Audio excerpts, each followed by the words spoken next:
Sebab jalan keselamatan itu hanya satu. Di hidup ini kalau kita mau cari keyakinan, apapun jadi. Tapi kalau kita cari keselamatan, mau tidak mau harus ketemu Yesus. Kalau Anda belum terima Yesus, ini waktunya. Siapkan hati setiap kami untuk taburan firman-Mu. Sembunyikan hamba-Mu di balik salib Yesus. Terima kasih Roh Kudus, Kau ada di sini. Bantu kami semuanya untuk maju, untuk mengerti, dan untuk mengenal-Mu. Dalam nama Yesus, haleluya. Amin. Shalom semuanya, sekali lagi. Yang baru bergabung juga, welcome home in the presence of God. Mari kita saat teduh dan kita dengarkan firman Tuhan. Ambil Alkitab dan catatan. Hari ini kita akan merenungkan suatu pesan Tuhan. Tapi Anda yang belum subscribe juga, cepat subscribe di YouTube ini supaya tidak kelewatan setiap program yang ada. Karena semua program ini bukan program manusia, tapi firman Allah. Saya ingin Anda makan sekenyang-kenyangnya, dibangun di atas dasar firman dan urapan. Renungan saya berjudul kasih di balik 10 perintah Allah. Kita buka di Keluaran pasal 20 ayat 1 sampai 17. Begitu refreshing ya, waktu kita sebelum merenungkan firman, masuk dalam hadirat Tuhan, memuji menyembah, deep worship tadi. Kalau di dalam kasih, segala sesuatu terasa sangat enteng sekali. Perintah Tuhan itu berat bagi orang yang berat hati mencintai Kristus. Tapi bagi orang yang mengasihi Tuhan, terlebih lagi yang dikasihi oleh Tuhan, perintah Tuhan itu mudah. Nah, 10 perintah Allah ini kedengarannya seperti momok bagi banyak orang. Jangan itu, jangan ini. Kok banyak larangannya jadi orang Kristen? Bukan begitu. Coba ambil 10 perintah Allah ini, ambil dari hidupmu, chaos, kekacauan terjadi. Ambil dari satu negeri, satu bangsa contohnya. Maka akan terjadi bunuh-membunuh. Akan terjadi korupsi yang menjadi-jadi. Ini adalah moral law atau hukum moral di samping hukum spiritual. Dan 10 perintah Allah ini sekarang banyak dilupakan, jarang dikhotbahkan. Karena dianggap kurang relevan atau ditakuti orang. Enggak. Kalau kita renungkan sungguh-sungguh dari sudut pandang kasih, dari kacamata itu, 10 perintah Allah ini bukti cinta Tuhan pada kita untuk menjaga agar hidup kita berguna, berbuah, berbahagia. Tanpa ini mati kita, nggak bisa punya rumah tangga yang happy. Kalau ada perzinahan contohnya. Karena itu jangan pernah lupakan 10 perintah Allah.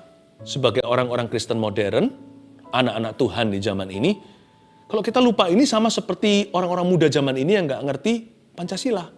Nggak bisa hafal sila pertama, sila kedua, 3, 4, 5. Ini fondasi, jangan dilupakan. Dan 10 perintah Allah ini luar biasa. Masing-masing perintah dari 10 ini self-explaining atau bisa menjelaskan diri sendiri. Tidak perlu dijelaskan lagi sebenarnya, jangan membunuh, jangan mencuri. Udah simple. Kalau orang yang punya Roh Kudus, hayati itu. Sebelum kita baca ayatnya ya, saya ada satu kesaksian sederhana aja bagaimana 10 perintah Allah menyelamatkan masa muda saya, bahkan masa depan saya. Waktu saya belum kenal Tuhan, belum bertobat ini ceritanya, saya sekolah di luar negeri, terjadi pertengkaran antar pelajar. Saya terlibat sebab saya ketua gengnya istilahnya waktu itu. Dan saya malu sih menceritakan begini, tetapi waktu itu hampir terjadi pembunuhan. Yang tidak disengaja karena emosi, tapi disengaja karena itu pilihan. Saya ingat dengan pisau lipat yang sudah di tangan saya sudah terhunus. Dan musuh saya kebetulan waktu itu adalah orang Taiwan, sudah ada di depan saya dan sudah saya pojokkan di tembok, tinggal saya hunuskan pedangku istilahnya. Dan sebentar lagi dalam sekejap orang itu pasti mati. Waktu itu tiba-tiba saya ingat perintah Allah yang ke-6. Hayo, apa itu? Jangan membunuh. Mama saya suka tulis surat, zaman dulu belum ada internet, belum ada video call, belum ada message, SMS pun belum ada waktu itu. Jadi semua serba surat.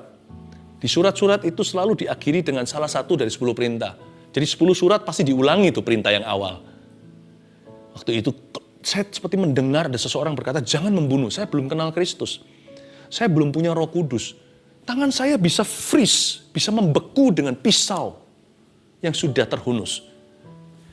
Mengerikan kadang-kadang saya pikirkan kalau bukan karena 10 perintah Allah, mungkin hari ini saya di penjara.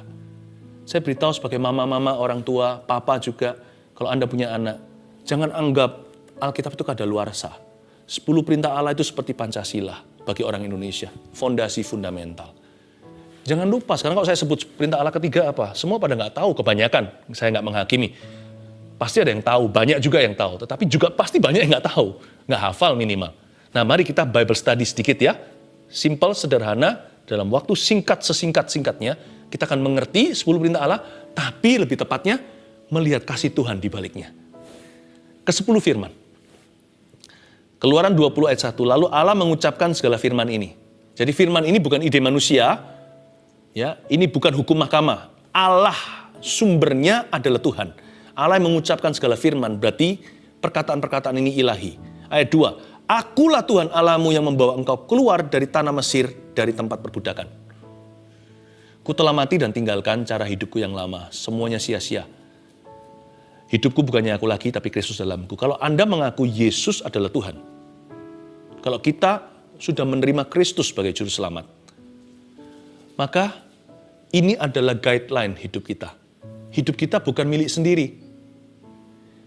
Tuhanlah yang membebaskan kita dari tanah perbudakan di perjanjian lama Mesir, perjanjian baru dosa. Kita sudah dibebaskan dari maut. Karena itu 10 perintah Allah ini kehidupan.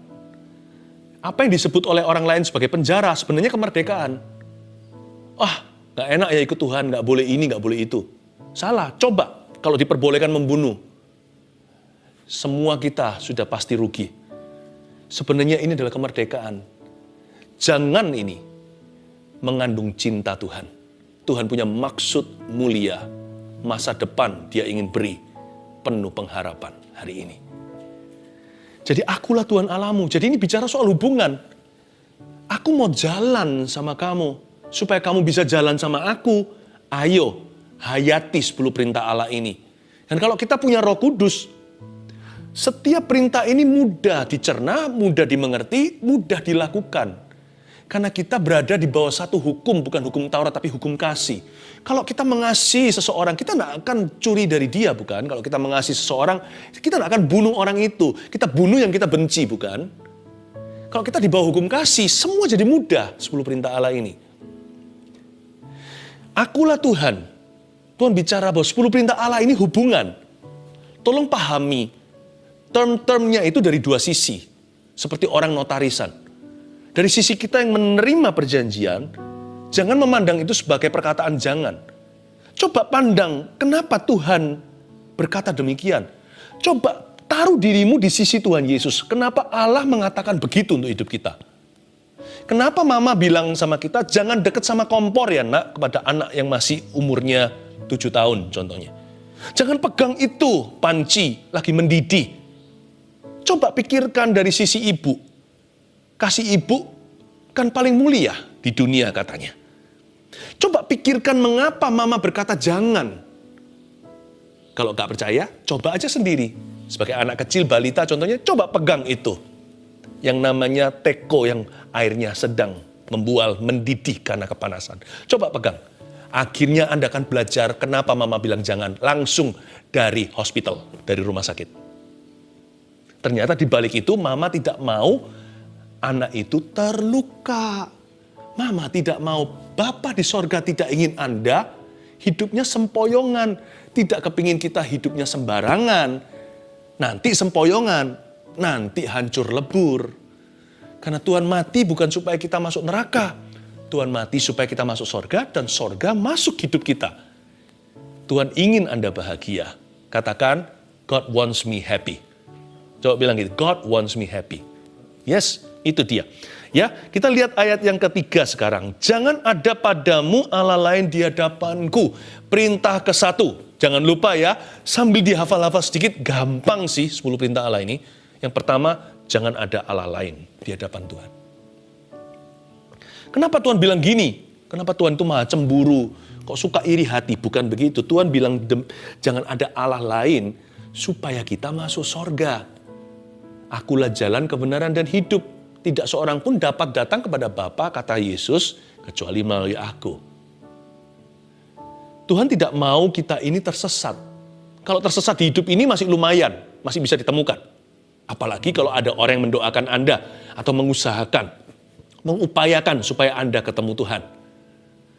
Tapi kalau tersesat di akhirat, gimana? Jangan ada padamu Allah lain di hadapanku. Sebab jalan keselamatan itu hanya satu. Di hidup ini kalau kita mau cari keyakinan, apapun jadi. Tapi kalau kita cari keselamatan, mau tidak mau harus ketemu Yesus. Kalau Anda belum terima Yesus, ini waktunya. Saya tidak menawarkan agama, tapi hubungan yang kekal dengan Allah. Dan itu hanya dibuka lewat satu tabir, yaitu tubuh Yesus yang disalibkan di kayu salib. Dia yang tanpa dosa, dia anak Allah, mati bagi Anda dan saya. Dia bangkit pada hari ketiga. Bukan sebuah agama yang menyelamatkan, tapi Tuhan buka jalan. Tuhan berkata, di rumah Bapa aku ada banyak tempat tinggal. Aku pergi ke sana mempersiapkan jalan untukmu. Akulah jalan, kebenaran, dan hidup. Dan kalau Anda sudah mundur dari Kristus, tidak ada jalan lain. Karena Anda sudah tahu kebenaran. Mau muter kemanapun juga harus kembali ke jalan situ. Jadi jalan satu-satunya bagi Anda adalah pertobatan. Cepat kembali. Ayo jangan buang waktu, jangan sia-siakan. Jam kehidupan diputar sekali, tidak tahu kapan berhenti. Antara Anda dan sorga atau neraka cuma satu. Satu utas nafas terakhir. Oksigen, butir oksigen terakhir di otak Anda.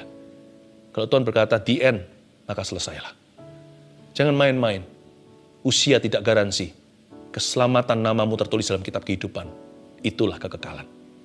Jangan ada padamu Allah lain. Tuhan bilang jangan main-main. Soal keselamatan, jangan pernah buat main-main. Perintah Allah kedua, ayat 4. Jangan membuat bagimu patung yang menyerupai apapun yang ada di langit, di atas, atau yang ada di bumi di bawah, atau yang ada di dalam air di bawah bumi. Intinya, jangan buat patung untuk disembah menyerupai apapun juga yang kau dapat pikirkan. Jangan sujud menyembah kepadanya, ini perintah yang sama, atau beribadah kepadanya.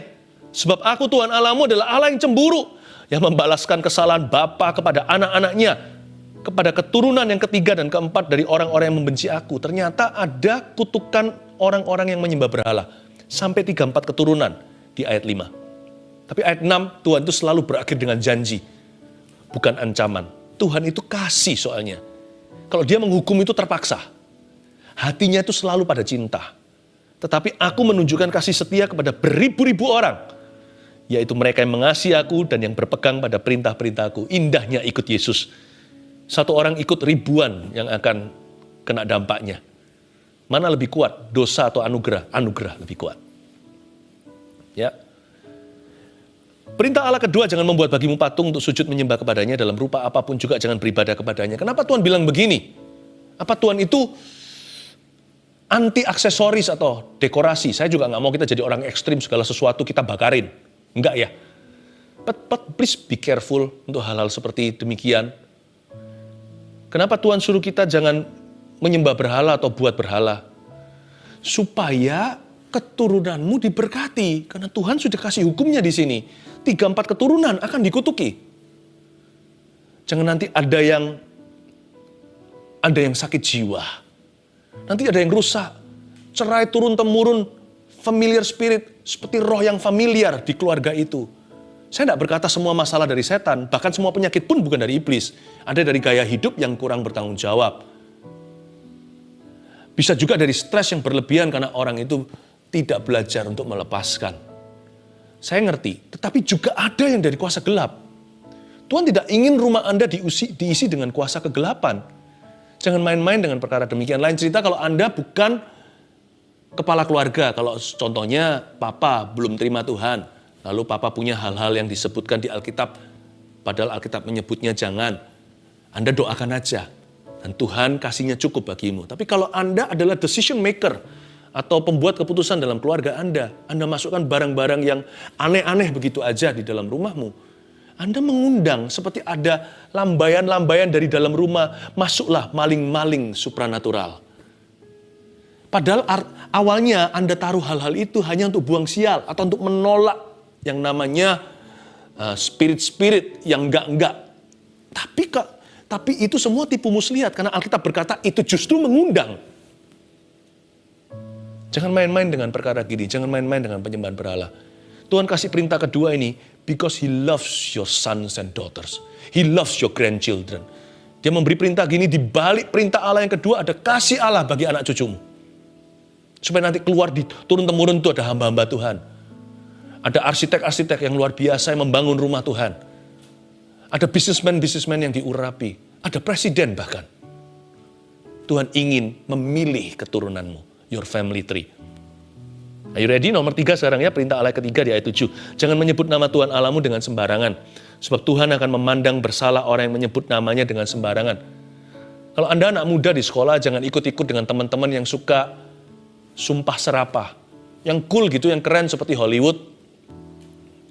Yang huruf yang dimulai dengan huruf tertentu, huruf itu, pokoknya bunyinya dalam sensor. Kalau untuk movie atau film contohnya, biasanya kan ada disadur dulu, nanti ada bunyinya tut, karena orang itu mengucapkan kata-kata kotor. Jangan ikut-ikutinnya gitu. Apanya yang keren? Yang keren itu adalah ikut Yesus. Percayalah saya, dunia mungkin mencemoohmu. Jangan lakukan sesuatu untuk menyenangkan orang. Senangkan Tuhan. Jangan takut sama manusia yang bisa bunuh tubuh. Takutlah pada Tuhan yang bisa melempar baik tubuh maupun jiwa ke dalam api neraka. Jangan menyebut nama Tuhan dengan sembarangan. Mana lebih parah? Racun tikus atau racun serangga? Sama saja. Racun serangga yang kecil-kecil untuk kacoa, untuk apa? Atau racun tikus yang besar sekalian, itu yang gede-gede. Saya pernah itu, waktu saya kecil lihat, ya kan, pegawai kami pasang itu di rumah atau di toko. Mana lebih parah? Adakah kata sumpah serapah yang lebih mild? Atau adakah yang lebih berdosa? Sama aja. Semua kata sia-sia akan dihakimi oleh Allah. Tapi menurut saya yang paling parah adalah satu. Saya nggak ngomong begini ada dosa besar, dosa kecil loh ya. Semua sama aja. Tapi saya minta Anda untuk belajar, Anda dan saya, kita sama-sama saya mau ingatkan untuk kita belajar respect dengan nama Tuhan Yesus. Karena sekarang ini di dalam kategori vocabulary sumpah serapah atau curse word atau coarse languages, kenapa ada nama Yesus di dalamnya? Sering kita lihat film kan, sedikit-sedikit Jesus Christ. Bukan disebut untuk dipuja sebagai pengagungan atau sebagai nama doa. Atau untuk berseru, padahal Alkitab mengatakan barang siapa berseru pada nama Tuhan diselamatkan. Bukan untuk keselamatan. Bukan untuk kemuliaan yang terutama di dalam hidup ini meninggikan namamu. Meninggikan namanya. Tapi disebut sebagai bentuk kata-kata sial. Don't do that. Sekalipun itu bukan kata kotor, pemakaiannya adalah dalam bentuk bukan pengagungan alias penghinaan. Supaya nanti kenapa? Tuhan bilang jangan. Orang Kristen jangan ikut-ikutan yang kayak gitu. Bahkan kalau nonton yang begitu matiin aja. Saya nggak ekstrim orangnya. Nggak boleh nonton TV ini atau movie itu. Nggak, saya nggak begitu. Tapi selektif. Tapi kalau kita dengar yang begituan, mending keluar aja. Peduli amat karcis harganya mahal. Tiket uang masih bisa dicari. Perkenanan Allah itu harus dijaga. Supaya nanti suatu hari, kalau Anda berseru pada nama Yesus, janganlah malaikat tertawa. Kalau orang yang selalu ngomong sama semua orang, I love you, nanti lain kali dia berkata, aku cinta padamu. Semua orang gak percaya, karena mulutnya jadi murah, obralan kata cinta. Nama Tuhan juga jangan jadi serapah. Jangan jadi gampangan, jangan menyebutnya dengan sembarangan. Karena nanti ketika hidupmu berada di dalam sebuah lembah, ketika kita sedang terhimpit dengan sesuatu, kita berkata, Jesus help me. Nothing will appear to your advantage. Ketika kita berkata kepada setan yang mengganggu kita atau roh-roh jahat yang sedang melawan, dalam nama Yesus pergilah, seperti anak-anak Skewa, semua roh-roh jahat dan kuasa kegelapan berkata, kok tidak ada kuasanya ya di mulutmu? Nama itu aku tahu, nama itu menggentarkanku. Tapi tidak ada sesuatu yang berharga keluar dari mulut itu yang biasa dengan sumpah serapah. Nama Yesus disebut sembarangan. This name will help you. It will save you. Jaga. Apalagi kalau kita adalah orang Kristen yang merasa dekat sama Tuhan. Apalagi kalau kita dekat sama Tuhan. Jagalah kewangian nama itu. Kalau kita disebut Kristen berarti kita seperti Kristus kecil. Kita seperti Kristus. Jagalah reputasi. Bawa diri supaya orang jangan muak dengan Kristus gara-gara dengan kita. Itu juga arti lanjutan. Jangan menyebut namanya dengan sembarangan. Atau jangan disebut Kristen dengan sembarangan. Ya, ayat yang ke-8, perintah Tuhan Allah, 10 perintah Allah yang ke-4. Ingatlah dan kuduskanlah hari Sabat. 6 hari lamanya engkau akan bekerja dan melakukan segala pekerjaanmu. 6 hari ya, tapi hari ke-7 adalah hari Sabat Tuhan Allahmu. Maka jangan melakukan sesuatu pekerjaan, engkau atau anakmu laki-laki atau anakmu perempuan, atau hambamu laki-laki atau hambamu perempuan, pegawai pun, pembantu rumah tangga, atau hewanmu, atau orang asing yang ada di tempat kediamanmu. Sebab 6 hari lamanya Tuhan menjadikan langit dan bumi, laut dan segala isinya, dan ia berhenti pada hari ketujuh. Itulah sebabnya Tuhan memberkati hari Sabat itu dan menguduskannya. Intisari daripada ingatlah dan kuduskanlah hari Sabat. 10 perintah Allah yang keempat, bukan terletak pada hari apa. Jangan berdebat soal hari yang disakralkan. Pokoknya 6 hari, hari ketujuh istirahat dulu. Teman-teman saya yang ada di Brunei Darussalam contohnya, mereka sabatnya itu bukan minggu karena minggu masuk dalam kerja. Tapi mereka sabatnya hari Jumat. Pokoknya 7 hari, hari ketujuh itu gong. Belajar untuk slow down di sana. Mungkin di beberapa tempat lagi, hari Minggu sebagian besar bukan secara internationally, apalagi di dunia barat. Bagi orang Yahudi hari Sabtu kalau masuk ke lift di Israel, ada lift Sabat. Untuk orang-orang Yahudi yang ortodoks, untuk tidak menekan tombolnya. Kita tidak usah cara demikian, karena Sabat intinya bagi kita anak-anak Tuhan, orang-orang Kristen lahir di Perjanjian Baru, bukan kita tidak boleh melakukan sesuatu. Tetapi pelajaran di balik ini adalah kasih. Yesus ingin supaya Anda itu hidupnya seimbang. Tuhan tidak ingin liver kita nanti kuning. Tuhan tidak ingin kita ini gagal ginjal. Tuhan tidak mau juga supaya orang yang kerja sama kita itu burn out semua. Karena kita sendiri burn out juga. Ayat ini mengajarkan pada kita, please istirahat, ambil waktu untuk saat teduh. Sabat gak hanya hari ketujuh, setiap hari juga ada waktu yang kita sisihkan untuk sendirian dengan Tuhan. Ada waktu kita dengan keluarga, tolong atur waktu dengan baik. Karena Tuhan intinya di balik perintah Allah keempat ini adalah kasih sayang kepada hidup anak-anaknya.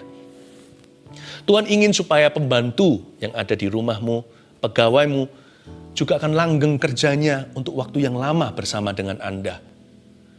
Tolong perhatikan, katakan kalau hari libur Anda hari Minggu ke gereja atau ibadah online sekarang.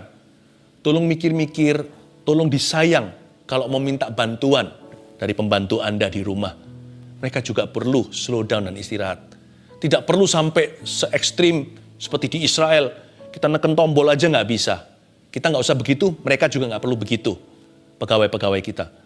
Tetapi Tuhan ingin kita itu yang mawas diri kalau kita ngasih job sama mereka di hari-hari tertentu. Belajar sayangkan, disayangkan mereka punya jasa. Kasih mereka waktu, kita harus punya kasih Kristus kepada semua orang.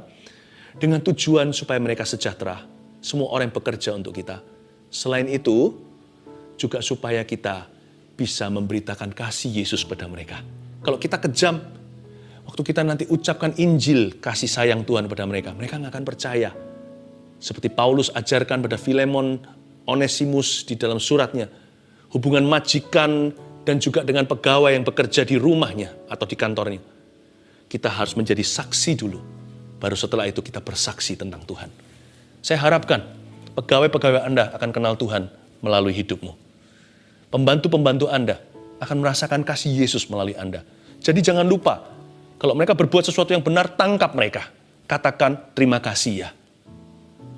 Tunjukkan apresiasi. Kalau Anda salah sekalipun Anda bosnya, tetap Anda perlu minta maaf dan berkata, maaf tadi saya salah mengerti.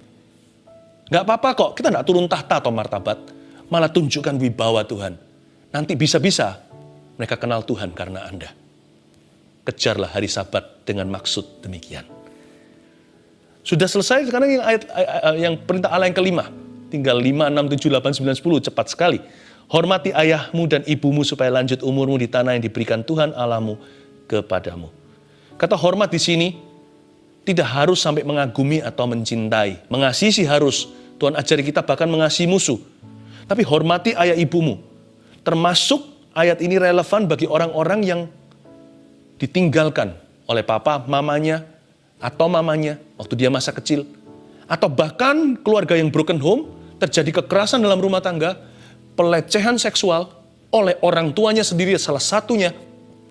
Saya sebagai hamba Tuhan, konselor umat Tuhan, saya pernah menghadapi kasus-kasus demikian di antara orang-orang yang saya tangani. Mereka tanya sama saya, bolehkah saya benci? Saya bilang, no, tidak boleh. Karena Alkitab berkata, tetap hormati. Susah saya suruh kagumi. Saya bilang, hormati itu bukan kagumi. Hormat itu melakukan apa yang benar apa yang baik dan benar secara proporsional, namun tidak kurang ajar.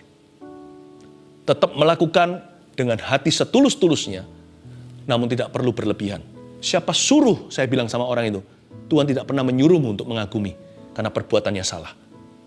Mencintai bahkan tiba-tiba muncul di depan pintu, ayah tidak pernah ada dalam hidupnya sejak dia umur 3 tahun. Tuhan tidak suruh Anda melakukan berlebihan. Tuhan mengerti Anda hanya debu dan abu. Tuhan hanya butuh Anda punya sikap hati yang benar. Karena itu terhadap Tuhan, bukan terhadap orang. Hormati. Tapi sebagai papa mama, kita juga harus bisa melihat di balik perintah ini. Goal kita jangan sampai anak hanya hormat. Apalagi takut sama kita. Ngeri. Angker sama papa mamanya. Kerjakan parentingmu demikian rupa dalam kebenaran. Dalam kasih Tuhan.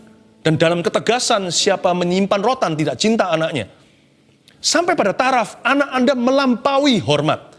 Mereka mengasihi, mencintaimu, bahkan mengagumimu. Goal kami, saya dan istri saya dalam mendidik anak, adalah supaya mereka jadi orang-orang yang berkenan pada Allah. Yang takut akan Tuhan minimal. Hubungan kami, bukan berdasar takut itu yang kami harapkan. Supaya nanti anak-anak itu terbeban sama orang tuanya, bukan karena terpaksa. Mencintai dan mengagumi.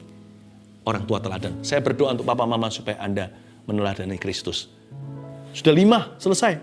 6, 7, 8, 9, 10 ini, Anda bisa lihat fase pertama 1 sampai 5, itu tadi. Yang ke-6 sekarang. Jangan membunuh. Kenapa Tuhan bilang jangan membunuh? Udah saya nggak perlu jelaskan jangan membunuh itu gimana.